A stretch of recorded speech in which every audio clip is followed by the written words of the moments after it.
Пари за седници на кои воопшто не присуствувале, си точеле гориво во приватните возила и вршеле набавки без тендер. Државниот завод за ревизија открива низа пропусти во работата на Академијата за суди и јавни обвинители во текот на 2024 година. Меѓу најсериозните забелешки е начинот на исплата на надоместоци за членовите на управниот одбор и програмскиот совет. Ревизијата утврдила дека дел од членовите добивале целосни месечни надоместоци без оглед на тоа дали присуствувале на седници, а во одредени случаи исплатите биле вршени и пред самото одржување на седниците. За членовите на управниот одбор, според ревизорите, така биле исплатени најмалку 211.000 денари повеќе од законски дозволеното. Кај програмскиот совет пак биле исплатени 747.000 денари за месеци во кои воопшто и не биле одржани седници.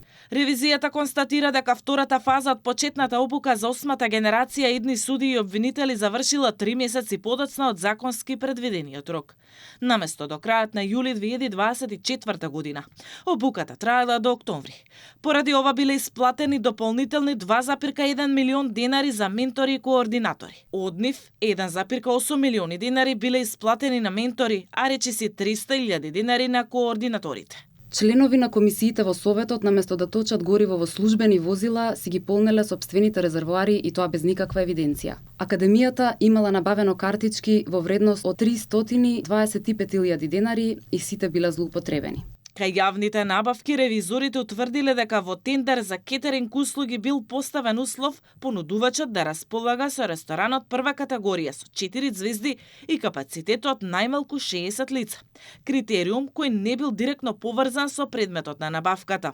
Дополнително, во текот на 2024 година биле набавени стоки и услуги во вредност од 418.000 денари без проведување постапка за јавна набавка, иако законот го наложувал тоа.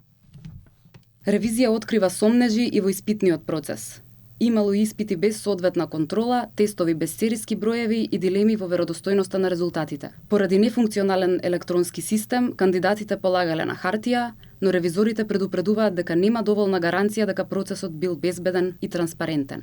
Во меѓувреме, пропаднат и приемот на 130 нови слушатели, откако постапката беше блокирана од антикорупционерите и владата, а конкурсот конечно поништен.